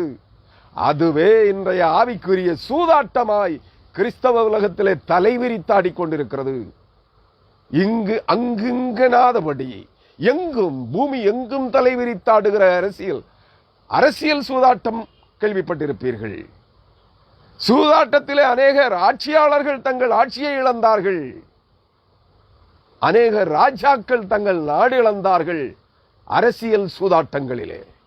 ஆனால் ஆவிக்குரிய சூதாட்டம் இன்றைய கிறிஸ்தவ உலகத்திலே நடந்து கொண்டிருக்கிறது. அநேக ஆத்துமாக்கள், அநேக கிறிஸ்தவர்கள்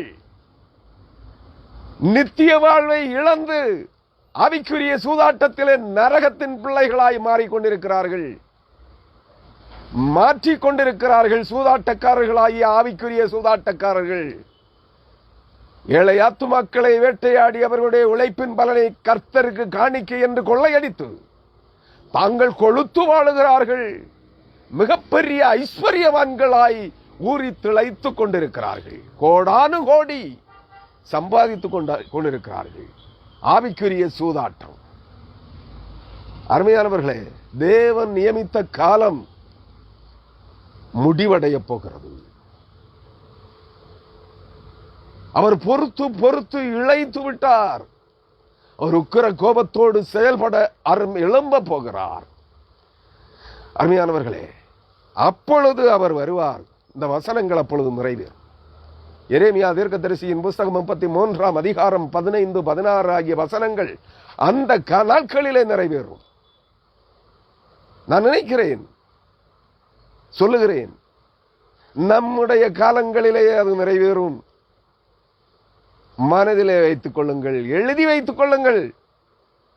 அவர் சொல்லுகிறார், அந்நாட்களிலும் அக்காலத்திலும் தாவீதுக்கு நீதியின் கிளையை முளைக்க பண்ணுவேன். அந்த நீதியின் கிளை முளைத்தெழும்புகிற போது அக்கிரமங்களுக்கு முடிவு உண்டாக்கப்படும், அநீதிகளுக்கு, பொய்களுக்கு, புரட்டுக்களுக்கு, மாய்மாலங்களுக்கு முடிவு கட்டப்படும். பிசாசினுடைய மாயை விலக்கப்படும்.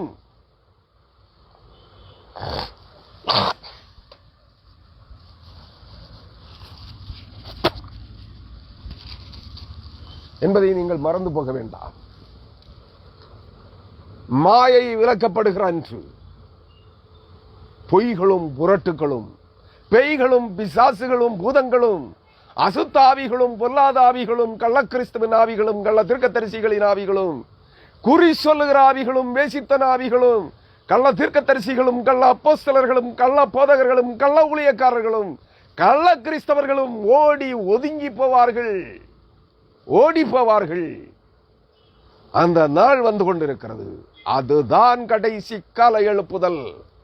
கடைசி கால எழுப்புதலின் அக்கினி பற்றி எறிகிற காலத்திலே இந்த பதர்கள் ஒன்றும், இந்த துரும்புகள் எல்லாம் சாம்பலாகி போகும். எவரும் பற்றி எறிகிற அக்கினி ஜுவாலைக்கு முன்பாக நிற்க முடியாது. நன்றாக புரிந்து கொள்ளுங்கள். அந்த நாட்களிலே யூதா ரட்சிக்கப்பட்டு எருசலேம் சுகமாய் தங்கும். அன்பான கிறிஸ்தவனே, நீங்களும் நானும் இந்த பூமியில் இருக்கிற உண்மையாய் கிறிஸ்துவின் ரத்தத்தால் மீட்டெடுக்கப்பட்ட ஜனங்கள் அனைவரும் யூதர்களாய், பரிசுத்த ஜாதியாய், இஸ்ரவேலர்களாய், பரிசுத்த ஜனமாய், தெரிந்தெடுக்கப்பட்ட தேவ ஜனமாய் மீட்டெடுக்கப்பட்டு சுகமாய், பயப்படுத்துவார் இல்லாமல், நெருக்கம் உண்டாக்குவார் இல்லாமல், உபத்திரவப்படுத்துவார் இல்லாமல், உங்கள் ஆத்துமாக்களை வேட்டையாடுவார் இல்லாமல் கிறிஸ்துவுக்குள் சுகமாய் தங்கியிருப்பீர்கள். அப்பொழுது நீதியின் சூரியனாகிய கிறிஸ்து உங்கள் மத்தியிலே வந்திருப்பார். அதுதான் இயேசு கிறிஸ்துவின் காலத்திலே யூதர்களும் இஸ்ரவேலர்களும் எதிர்பார்த்திருந்த நீதியின் அரசாட்சி. அவர் நீதியின் சூரியனாய் நம் மத்தியிலே வருகின்ற போது, தம்முடைய சபையை, மணவாட்டி சபையை எடுத்துக்கொள்ள வருகின்ற போது, அந்த நீதியின் சமாதானத்தை, நீதியின் ஆட்சியை, யதார்த்தமான ஒரு அரசாட்சியை இந்த பூமியிலே அவர் நிலைநிறுத்துவார். நன்றாக புரிந்து கொள்ளுங்கள். அதற்கு இன்னும் காலம் இருக்கிறது. அதுவரையிலும் பொய்களும் புத்தலாட்டங்களும் ஏமாற்றுக்களும் வஞ்சகங்களும் துரோகங்களும் கொலைகளும் கொள்ளைகளும் அநீதிகளும் அக்கிரமங்களும் அரங்கேறிக் கொண்டு தான் இருக்கும். ஒருவன் நீதியாய் ஆட்சி செய்ய வேண்டும் என்று விரும்பினால் அவனுக்கு நாலா திசைகளிலும் சத்துருக்கள் எழும்பிக் கொண்டே இருப்பார்கள். அவனை எப்படி கவிழ்த்து விடலாம்? ஏனெனில் அக்கிரமக்காரர்கள் உடனிருந்தே குழி பறித்துக் கொண்டிருப்பார்கள். கூட இருக்கிறவனும் அக்கிரமக்காரன், கொள்ளையடிப்பவன். அவன் எப்பொழுது இவனை கவிழ்த்து போடலாம் என்று கங்கணம் கட்டி பார்த்துக் கொண்டிருப்பார்கள். நீதியின் கிளையாகிய, நீதியின் சூரியனாகிய கிறிஸ்து இந்த பூமியிலே ராஜாதி ராஜாவாய், தேவாதி தேவனாய், மகாராஜனாய் வருகிற வரையிலும் இந்த பூமியிலே எந்த மனிதனாலும் நீதியை நிலைநாட்ட முடியாது, நியாயத்தை நிலைநாட்ட முடியாது. எல்லா நீதிமன்றங்களும் பொய் சாட்சிகளுக்கே முதலிடம் கொடுக்கும். நியாயம் விலைக்கு விற்கப்படும். நீதி காலின் கீழ் மிதிக்கப்படும். நீங்கள் எங்கு தேடினாலும் நீதியை காண முடியாது. நீதி விலை பேசப்படும். அதிக பணம் கொடுக்கிறவன், அவன் குற்றவாளியாக இருந்தாலும் அநியாயக்காரனாக இருந்தாலும் அவன் பக்கம் நீதி விலைக்கு வாங்கப்படும். ஏனெனில் நியாயம் விசாரிக்கிறவனுடைய ஆவி கண்கள் குருடாக்கப்பட்டதாயிருக்கிறது. ஆனால் நீதியின் அரசராக, சமாதானத்தின் அரசராக, நீதியின் கிளை எழும்புகின்ற போது எங்கள் நீதியாயிருக்கிற கர்த்தர் இந்த பிரபஞ்சத்தின் அரசனாக வருகின்ற போது நீதி அரசருடைய கண்கள் திறக்கப்படும்.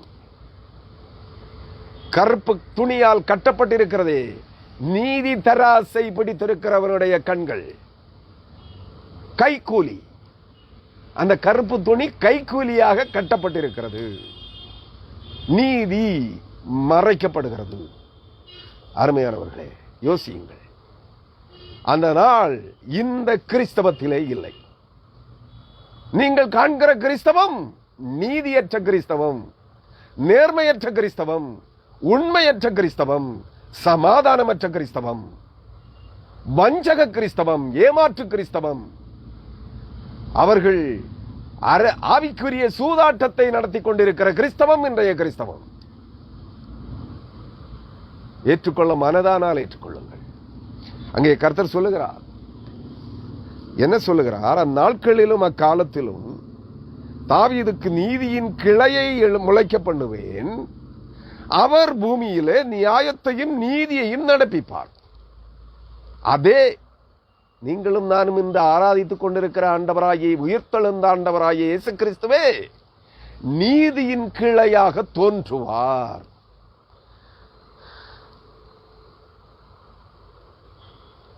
அருமையானவர்களே, அவர் வரும்போது, அவர் என்றைக்கு இந்த பூமியிலே தன்னுடைய சபையை, மணவாட்டி சபையை எடுத்துக்கொள்ள வருகிறாரோ அன்று இந்த பூமியில் இருந்த அக்கிரமம் ஒரே நாளிலே நீக்கப்பட்டிருக்கும். அக்கிரமக்காரர்களும் அநியாயக்காரர்களும் ஓடி ஒளிந்து போவார்கள் அல்லது சுட்டரிக்கப்படுவார்கள். அதை உணர்ந்து கொள்ளுங்கள். அந்நாட்களில் யூதா ரட்சிக்கப்படும். அமர்மையானவர்களே, இன்று வரை உலகமெங்கும் நற்செய்தி அறிவிக்கப்பட்டு அநேகமாயிரம் கோடிக்கணக்கான ஜனங்கள் இயேசு கிறிஸ்துவை மெய்ப்பனாக ஏற்றுக்கொண்டிருக்கிறார்கள். கோடிக்கணக்கானவர்கள் வஞ்சிக்கப்பட்டு ஏமாற்றப்பட்டு கொண்டிருக்கிறார்கள். கலி புருஷனாகிய கல்கி அவதார புருஷனாகிய வெள்ளை குதிரையில் வருகிற வலு சர்ப்பத்தின் அவதார புருஷன் கிறிஸ்து என்று எண்ணிக்கொண்டிருக்கிற கிறிஸ்தவம் இன்றைக்கு நடைமுறையில் செயல்பட்டுக் கொண்டிருக்கிறது. நன்றாக புரிந்து கொள்ளுங்கள். அதான் வஞ்சிக்கப்பட்ட கிறிஸ்தவம் இன்றைக்கு செயல்பட்டுக் கொண்டிருக்கிறது. அதான் ஆவிக்குரிய சூதாட்டத்தில் கண்கள் சொருகி போன, கண்கள் குருடாகி போன கிறிஸ்தவம் இன்றைக்கு செயல்பட்டுக் கொண்டிருக்கிறது. அவர்கள் ஆத்துமாக்களை வேட்டையாடி அந்தி கிறிஸ்துவுக்கென்று ஆயத்தப்படுத்திக் கொண்டிருக்கிறார்கள். வலு சர்ப்பத்தின் சேனைகளாய் மாற்றிக் கொண்டிருக்கிறார்கள். இங்கே அக்கிரமம் அநீதி தலைவிரித்தாட ஆடுகிறது கிறிஸ்தவ உலகம்.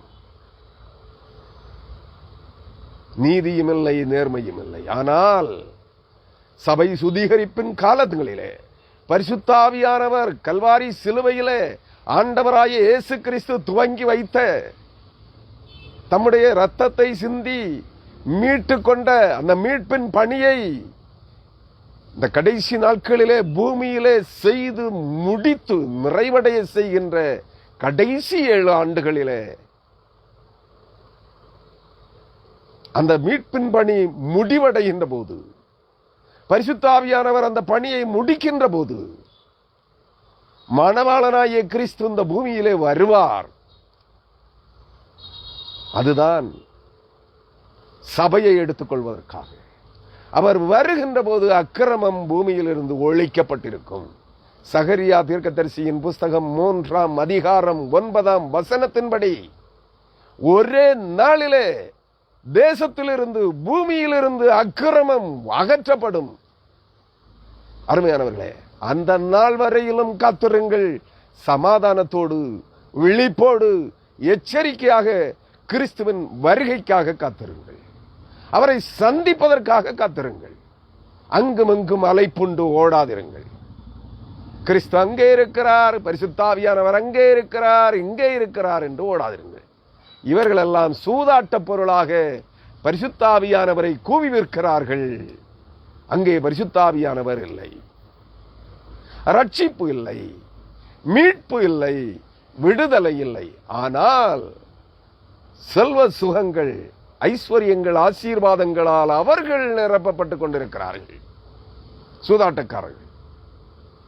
அருமையானவர்களே, அவர் சொல்லுகிறார், அந்நாட்களில் யூதா ரட்சிக்கப்படும். அந்நாட்களில் யூதர்கள், இஸ்ரவேலர்கள், மேசியாவே கிறிஸ்து, அவர்கள் யாரை சிலுவையில் அறைந்து கொன்றார்களோ அவரே மேசியா என்று ஏற்றுக்கொள்வார்கள். அதான் யூதா ரட்சிக்கப்படும். யூதாவுக்கு என்று ரட்சிப்பு கட்டளையிடப்படுகிறதோ, பூமியிலே யூதர்களாய் இஸ்ரவேலர்களாய் தங்களை அடையாளம் காட்டிக் கொண்டிருக்கிற பாரம்பரிய இஸ்ரவேலர்களும் யூதர்களும் என்று மேசியாவாகிய இயேசு கிறிஸ்துவே மேசியா என்று அறிக்கை செய்து ரட்சிப்பை சொந்தமாக்குகிறார்களோ, அன்று நீதியின் சூரியனாகிய இயேசு கிறிஸ்து இந்த பூமியிலே தோன்றுவார். கடைசி ரட்சிப்பு அவங்களுக்கு தான். அதுவரையிலும் பூமியில் இருக்கிற சகல மக்கள் இனங்களுக்கும் ரட்சிப்பு, அவர்கள் ரட்சிக்கப்பட்டு கிறிஸ்துவின் மந்தையிலே சேர்க்கப்பட்ட பிற்பாடு கடைசி நேரத்திலே யூதர்களும் இஸ்ரவேலர்களும் ரட்சிக்கப்படுவார்கள். அப்பொழுது அதுதான் அந்நாட்களிலே யூதா ரட்சிக்கப்பட்டு எருசலேம் சுகமாய் தங்கும். நன்றாக புரிந்து கொள்ளும்.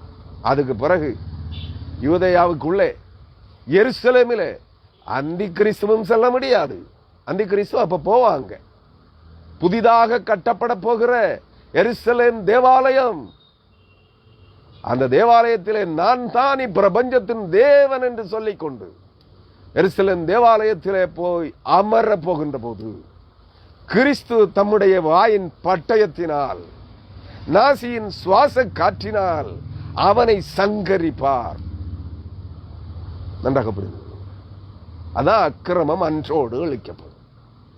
யூதர்கள் அப்பொழுதும் மனம் திரும்புவார்கள். ஓஹோ, நாங்கள் நம்பிக்கொண்டிருந்த கல்கி அவதார புருஷன் இவன், இவன் அல்ல மேசியா, இவன் தான் அந்தி கிறிஸ்து, ஆன்டி கிரைஸ்ட், கள்ள கிறிஸ்து, இவன் வலுசர்ப்பத்தின் அவதார புருஷன் என்பதை அன்று உணர்வார்கள். தாங்கள் சிலுவையிலே அறைந்து ஆணி அடித்து கொலை செய்தவமே அந்த மனுஷகுமாரனாகிய இயேசு கிறிஸ்துவே மேசியா என்று அறிவார்கள். அவர்கள் அப்பொழுது கூட்டம் கூட்டமாய் யூதர்களும் இஸ்ரவேலர்களும் கடைசி நிமிடத்திலே ரட்சிப்பை சொந்தமாக்கிக் கொள்வார்கள்.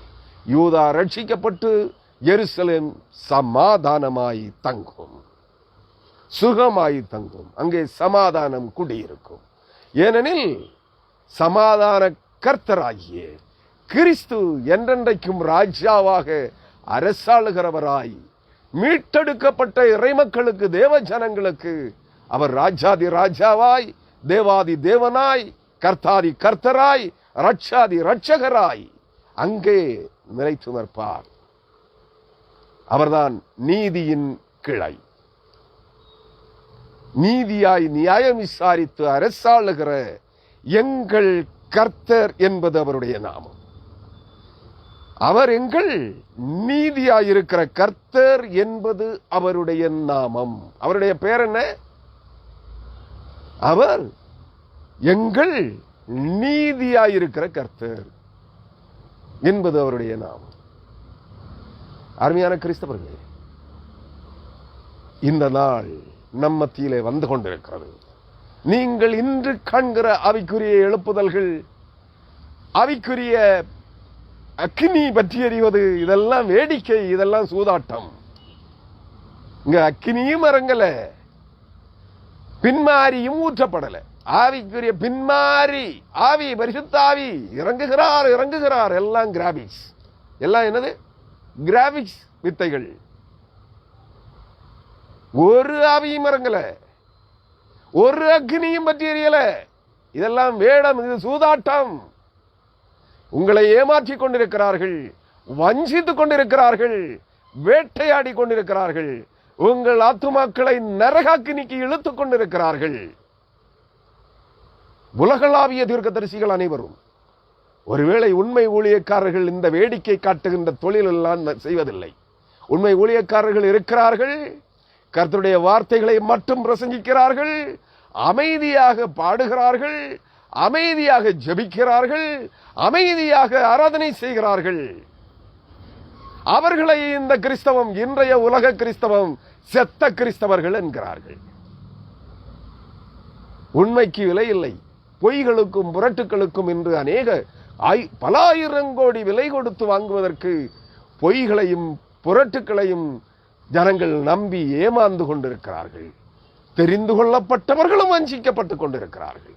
ஏனெனில் வஞ்சிக்கிற ஆவிகள் கட்டவிழ்த்து விடப்பட்டிருக்கிறது. தேவ அனுமதியோடு கர்த்தர் பார்த்துக் கொண்டிருக்கிறாரா என்று நீங்கள் கேட்கலாம். ஆம், கர்த்தர் பார்த்துக் கொண்டிருக்கிறார். தெசலோனிக்கேயர் இப்பொழுதல்ல, பரிசுத்த பவுலின் காலத்திலேயே, முதலாம் நூற்றாண்டு திருச்சபையிலேயே பரிசுத்த பவுல் எழுதி வைத்து விட்டார். 2 தெசலோனிக்கேயர். நான் அந்த ஒரு வசனத்தையும் கூட வாசித்து இந்த செய்தியை நிறைவுக்கு கொண்டு வருகிறேன். 2 தெசலோனிக்கேயர். பவுல் அப்போஸ்தலன் தெசலோனிக்கேயர் திருச்சபைக்கு எழுதின 2ஆம் நிருபம்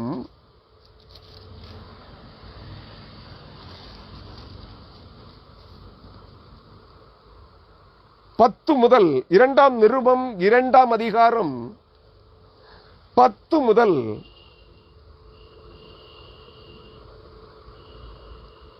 12ஆம் வசனம் வரையிலும் வாசிக்கின்றேன்.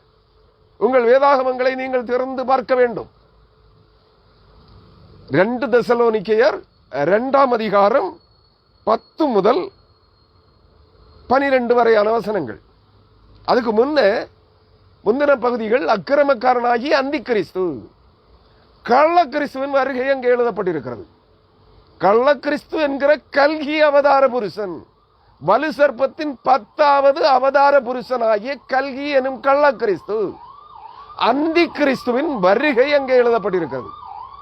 என்ன? அதையும் நான் வாசிக்கிறேன். வாசித்து விட்டு இந்த செய்தியை, வஞ்சகத்தின் செய்தியை உங்களுக்கு சொல்லுகிறேன்.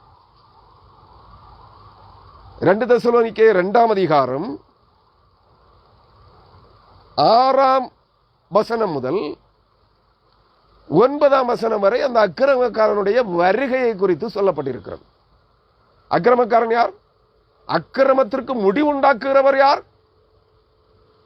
மரித்து உயிர்த்தெழுந்த ஆண்டவராகிய இயேசு கிறிஸ்து நீதியின் கிளையாக, நீதியாய் அரசாளுகிற அரசராக, நீதியின் கர்த்தராக வரப்போகிறவர்.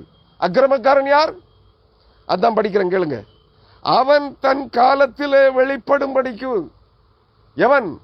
அக்கிரமக்காரன், ஆன்டி கிரைஸ்ட், கிறிஸ்துவின் எதிராளியாகிய கள்ள கிறிஸ்து, வலு சர்ப்பத்தின் 10வது அவதாரமாகிய கல்கி கள்ள கிறிஸ்து, அவன் தன் நாட்கள் காலத்திலே வெளிப்படும்படிக்கு. 2 தெசலோனிக்கேயர் 2ஆம் அதிகாரம் 6ஆம் வசனம். அவன் தன் காலத்திலே வெளிப்படும்படிக்கு இப்பொழுது அவனை தடை செய்கிறது இன்னதென்று அறிந்திருக்கிறீர்களே. எது தடை செய்து கொண்டிருக்கிறது அவன் வெளிப்படாதபடிக்கு? பரிசுத்த ஆவியானவர். பரிசுத்த ஆவியானவராகிய தேவன் இந்த பூமியிலே செயலாற்றி கொண்டிருக்கிறார். ஆனால் உங்கள் ஆவிக்குரிய சூதாட்டக்காரர்கள் சொல்லுவது போல பின்மாறி மழையாக ஊற்றப்பட்டுக் கொண்டிருக்கவில்லை. அவர் அமைதியாக செயலாற்றி கொண்டிருக்கிறார். பின்மாரியாக இன்னும் ஊற்றப்படவில்லை. நன்றாக புரிந்து கொள்ள வேண்டும். நீங்கள் அவர் செயல்படும் வரையிலும் அக்கிரமக்காரன் வெளிப்பட முடியாது. அக்கிரமத்தின் ரகசியம் இப்பொழுதே கிரியை செய்கிறது. அதுதான் ஆவிக்குரிய சூதாட்டம். என்ன ஆவிக்குரிய சூதாட்டம்? அது அக்கிரமத்தின் ரகசியம் செயல்படுகிறது. யாரிடத்திலே? கிறிஸ்தவர்களிடத்திலே, கள்ள தீர்க்கதரிசிகளிடத்திலே, கள்ள அப்போஸ்தலர்களிடத்திலே, கள்ள போதகர்களிடத்திலே, கள்ள கிறிஸ்தவர்களிடத்திலே. எவன் எவன் நான் அபிஷேகம் பெற்றேன் என்று சொல்லுகிறானோ, யார் யார் நான் அபிஷேகத்தின் ஆவியால் நிரப்பப்பட்டிருக்கிறேன் என்று சொல்லிக் கொண்டிருக்கிறானோ, யார் யார் தன்னை தீர்க்கதரிசி என்று அழைத்துக் கொண்டிருக்கிறானோ, யார் யார் தன்னை அப்போஸ்தலன் என்று சொல்லிக் கொண்டிருக்கிறானோ, அவனெல்லாம் அரசியல் ஆவிக்குரிய சூதாட்டத்தை நடத்தி கொண்டிருக்கிறான். அவர்களிலெல்லாம் அக்கிரமத்தின் ரகசியம், ஆவிக்குரிய சூதாட்டம் நடைபெற்றுக் கொண்டிருக்கிறது. அக்கிரமத்தின் ரகசியம் அவர்களிடத்தில் குடிகொண்டிருக்கிறது. அதைத்தான் பரிசுத்த பவுல் சொல்லுகிறார். அக்கிரமத்தின் ரகசியம் இப்பொழுதே கிரியை செய்து கொண்டிருக்கிறது. ஆனாலும் தடை செய்கிறவன் நடுவில் இருந்து நீக்கப்படும் முன்பே அது வெளிப்படாது. ஏனெனில் பரிசுத்த ஆவியானவர் இன்னும் சபையை விட்டு பூமியை விட்டு எடுத்துக் கொள்ளப்படவில்லை. ஆண்டவராகிய இயேசு கிறிஸ்து, உயிர்த்தெழுந்த ஆண்டவராகிய இயேசு கிறிஸ்து பரமேறி சென்ற பிற்பாடு அவர் வாக்குத்தத்தம் பண்ணப்பட்ட பரிசுத்த ஆவியானவரை இந்த பூமிக்கு அனுப்பினார். நான் போவேனே ஆகில் வேறொரு தேற்றரவாளனை உங்களுக்கு அனுப்புவேன் என்றார். பெந்தேகோஸ்தே நாளிலே பரிசுத்த ஆவியானவர் முன்மாரியாக ஊற்றப்பட்டார். அந்த முன்மாரியாக ஊற்றப்பட்ட பரிசுத்த ஆவியானவர் இன்று அமைதியாக இந்த உலகத்திலே தேவனுடைய ஜனங்களின் மத்தியிலே செயலாற்றிக் கொண்டிருக்கிறார். ஆனால் அவர் பின்மாரியாக ஊற்றப்படுவார். ஊற்றப்பட்டு அவர் தன் பணியை முடித்து, மீட்பின் பணியை முடித்து நிறைவுக்கு கொண்டு வந்து சபையை, மீட்டெடுக்கப்பட்ட தேவ ஜனங்களை மணவாளனாகிய கிறிஸ்துவின் கரத்திலே ஒப்படைக்கின்ற போது அவர் அந்த மணவாளனாகிய கிறிஸ்துவோடு எடுத்துக் கொள்ளப்படுவார். அவர் சபையோடு எடுத்துக்கொள்ளப்பட்ட பிற்பாடு அக்கிரமக்காரன் வெளிப்படையாக வெளிப்படுவான். அதுவரை இந்த அக்கிரமக்காரர்கள், ஆவிக்குரிய சூதாட்டக்காரர்கள் தங்களை தீர்க்கதரிசிகள் என்றும் அப்போஸ்தலர்கள் என்றும் அழைத்துக் கொண்டே இருப்பார்கள். தங்களிடத்தில் பரிசுத்த ஆவியானவர் இருக்கிறார் என்று. இல்லை, அவர் போய்விடுவார். இந்த நாய்களின் கூட்டம் இங்கே ஒப்பாரி வைத்துக் கொண்டு இருக்கும். அந்த பலுசர்ப்பத்தின் 10வது அவதார புருஷனாகிய கல்கி என்கிற கள்ள கிறிஸ்து, அந்தி கிறிஸ்து வெளிப்படும் போது அவனுக்கு கொடி பிடிக்கிற கூட்டமாய் இவர்கள் வெளிப்படுவார்கள். நன்றாக புரிந்து கொள்ளுங்கள். நீக்கப்படும் போது அந்த அக்கிரமக்காரன் வெளிப்படுவான். யார் நீக்கப்படும் போது? பரிசுத்த ஆவியானவர், பரிசுத்த ஆவியானவரும் மீட்டெடுக்கப்பட்ட தேவ ஜனங்களாகிய கிறிஸ்துவின் மந்தையும் இந்த உலகத்தை விட்டு எடுத்துக் கொள்ளப்படுகின்ற போது அக்கிரமக்காரன் அந்தி கிறிஸ்து வெளிப்படையாக தோன்றுவான். அவனை கர்த்தர் தம்முடைய வாயின் சுவாசத்தினால் அழித்து தம்முடைய வருகையின் பிரசன்னத்தினால் நாசம் பண்ணுவார். புரியுதுங்களா? அக்கிரமம் அழிக்கப்படும். சகரியா என்ன சொன்னது? சகரியா 3 அதிகாரம் 9 அந்த கல், அந்த சபை, கிறிஸ்துவின் சரீரமாகிய சபையினுடைய 7 கண்களும் அதனுடைய சித்திர வேலைப்பாடுகள் அது பூரணமாக்கப்படும் போது, கிறிஸ்துவின் மணவாட்டி சபை பூரணமாக கிறிஸ்துவுக்குரிய மணவாட்டியாய் மாற்றப்படுகின்ற போது அக்கிரமத்தை ஒரே நாளிலே நீக்கி போடுவேன் என்றார். இங்கே பரிசுத்த பவுல் அதை குறித்து முன்குறித்திருக்கிறார். 2 தெசலோனிக்கேயர் 2 அதிகாரம் 8 நீக்கப்படும் போது, சபையும் பரிசுத்தாவியானவரும் இந்த உலகத்தை விட்டு நீக்கப்படும் போது, எடுத்துக்கொள்ளப்படும் போது, அந்த அக்கிரமக்காரன் வெளிப்படுவான். அவனை கர்த்தர் தம்முடைய வாயின் சுவாசத்தினால் அழித்து தம்முடைய வருகையின் பிரசன்னத்தினால் நாசம் பண்ணுவார். இனி உங்களுக்கு என்ன தெளிவு வேண்டும்? நன்றாக புரிந்து கொள்ளுங்கள். அந்த அக்கிரமக்காரனுடைய வருகை சாத்தானுடைய செயலின்படி. என்ன சாத்தான் யார்? பழைய காட்டு மிருகமாகிய பழைய பாம்பாகிய பெரிய வலுசர்ப்பம். அந்த காட்டு மிருகமாகிய வலுசர்ப்பம் அவனுடைய செய்கை எப்படி இருக்குமாம்? சாத்தானுடைய, அந்த அக்கிரமக்காரனுடைய வருகை சாத்தானுடைய செயலின்படி சகல வல்லமையோடும் அடையாளங்களோடும் பொய்யான அற்புதங்களோடும் கெட்டு போகிறவர்களுக்குள்ளே. யாருக்குள்ளே?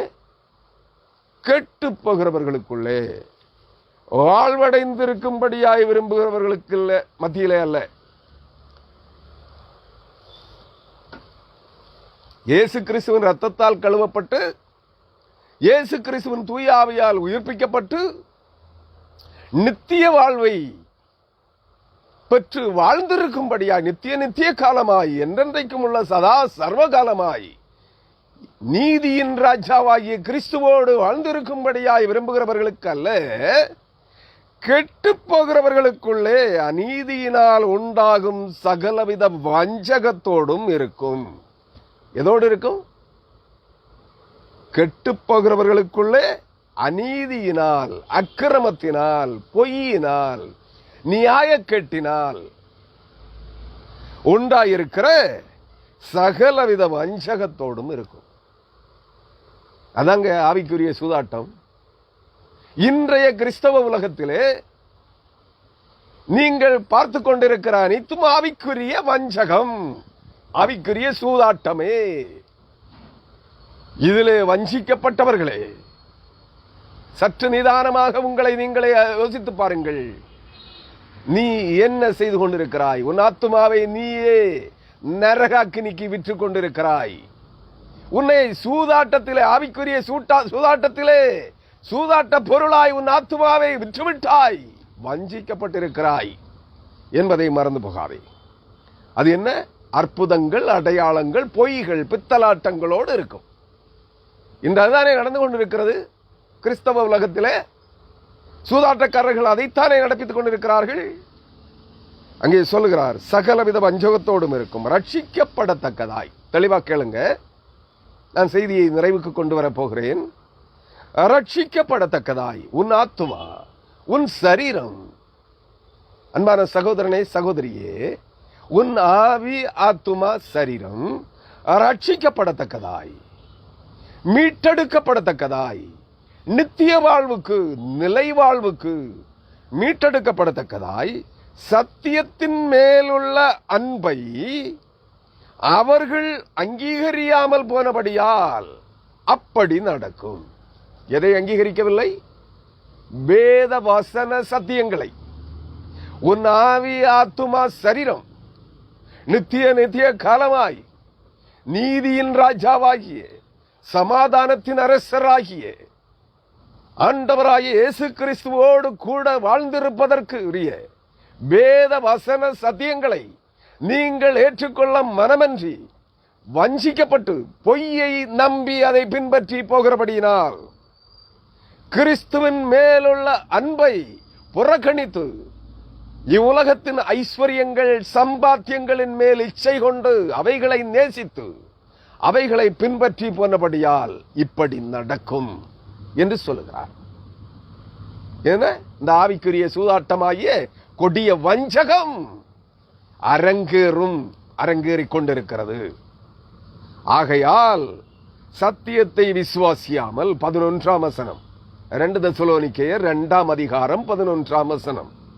ஆகையால் சத்தியத்தை விசுவாசியாமல் அநீதியில் பிரியப்படுகிற யாவரும் ஆக்கினைக்குள்ளாக்கப்படுவார்கள். விளங்குதா? நீங்கள் இன்று விரும்புகிற நீதி நியாயம் எல்லாம் அநியாயம். கர்த்தருடைய பார்வையிலே அது அநீதியாய் இருக்கிறது. உங்களுடைய இன்றைய கிறிஸ்தவ உலகத்தவருடைய கள்ள தீர்க்கதரிசிகள், கள்ள அப்போஸ்தலர்கள், கள்ள போதகர்கள், கள்ள பிரசங்கியார்கள், கள்ள கிறிஸ்தவர்களின் நீதி அவர்களுடைய சுயநீதியாயிருக்கிறது. பொய்யனும் பொய்க்கு பிதாவுமாயிருக்கிற பழைய காட்டு மிருகமாகிய வலு சர்ப்பத்தின் வஞ்சகமாயிருக்கிறது. அவன் பொய்யனும் பொய்க்கு பிதாவும். அந்த பொய்யையும் பொய்க்கு பிதாவினுடைய செயல்பாடுகளையும் நேசிக்கிறவர்களே, அவைகளை பின்பற்றுகிறவர்களே, நீங்கள் வாழ்ந்திருக்க கூடாமல் உங்கள் வாழ்வை அழிவுக்கு ஒப்புக் கொடுக்கிறீர்கள் என்று சொல்கிறார். ஆகையால் சத்தியத்தை விசுவாசியாமல் அநீதியில் பிரியப்படுகிற யாவரும் ஆக்கினைக்குள்ளாக்கப்படும்படி. ஆக்கினை என்பது என்ன?